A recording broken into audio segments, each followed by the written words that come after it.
Asia will be regularly crossing that critical 35 degrees Celsius mark by 2075.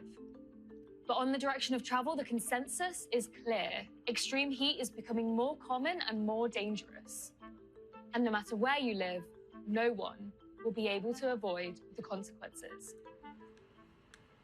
That was Bloomberg's Alina Ganatra reporting. So speaking of the consequences, let's talk about that and get some more context on these record temperatures and their impact on global commodities, crop yields, and energy demand. Jim Roemer, publisher of the Weather Wealth newsletter, joins us now. Jim, it is great to speak with you. Alina mentioned, of course, energy prices, and nat gas comes to mind first and foremost, because that's how most of North America, at least, powers its air conditioning and heat in the winter. Now, we know that when it gets hotter, there's a strain on natural gas resources, but I guess you could make the argument that because we had a warm winter, there's a lot of inventory built up. Absolutely. We've seen really over the last 4 or 5 winters, record warm temperatures. What I believe certainly is climate change, not solar cycles, maybe partly El Nino. A person can sell natural gas almost every year in the last 5 years in November and make 30 to 40% of their money. Now we have record hot temperatures, but because of large inventories, it's going to take consistent heat and several major hurricanes in the Gulf that may happen in September and October to really get us to new highs in natural gas. We have a glut of supplies right now. Okay, so there's a bit of a cushion to work off of there for now when it comes to nat gas. Let's talk a little bit about El Nino. You just mentioned it. These specific weather patterns also have a big impact. What do we know in terms of El Nino and La Nina? Well, El Nino, which is a warm ocean current off the coast of Peru along the equator, really hurt the tropical commodities the most. Cocoa prices soared 150%, with a 30% reduction in some areas of Ivory Coast and Ghana, the biggest producer of chocolate in the world. Sugar prices had a bull market last year, droughts in Southeast Asia, and now coffee is being affected. Along the equator, that's where climate change really is the most severe.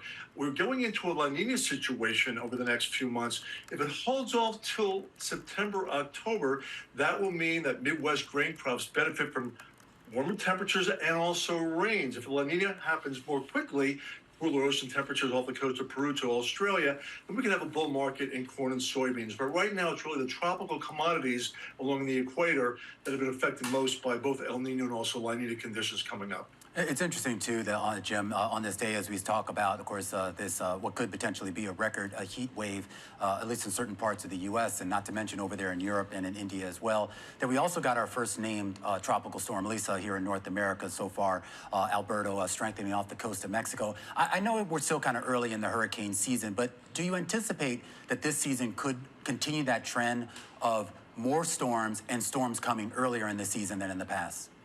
Well, actually, this is, I think, the latest in many years that a tropical storm actually formed. NOAA, many other hurricane forecasting services out there are predicting a near record number of hurricanes over the next few months, particularly September and October is the key.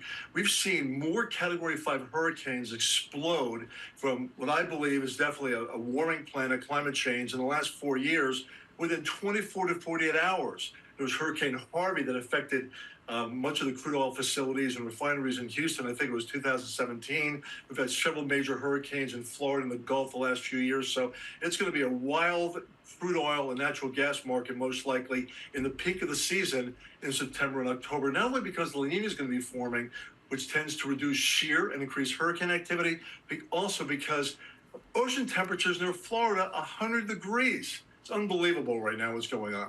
I am curious as to what the sort of the potential effect on financial markets is going to be. And I mean that outside of the space of commodities, that's always easy to kind of determine. But I feel like when we're talking about these things, it seems like they're having much broader effects, whether it's on, I don't know, insurance companies or other parts of other sectors of the market here. Where are you seeing the potential financial impact, whether to the upside or to the downside? Yeah, I mean, that's a complex question. Certainly with our hurricanes, a lot of energy stocks tend to rise, at least temporarily. When you have hot summers like I expect this year or this summer over most of the country, beer company stocks go up. There's more demand for that. Coca-Cola, PepsiCo, things like that. As far as the global economy itself, yeah, I mean, obviously, We need to really find new solutions to fight climate change, in my opinion. That can actually be a spur in the green economy, which we're actually seeing right now in a lot of areas. But we have to just take this one step at a time as far as how the hurricanes and heat waves affect the equity market. Certainly, the stronger dollar and many other factors right now are influencing many stocks and also commodity prices. Jim, you advise hedge funds, farmers, and commodity traders as to the long-term and short-term impact of weather impacts in the futures markets. What's the number one question you're getting from the smart money, from hedge funds? Well, everyone wants to know about the grain market because we're a big supplier of grains. We had major droughts and floods in South America that reduced corn and soybean crops about 10 to 15% a few months ago.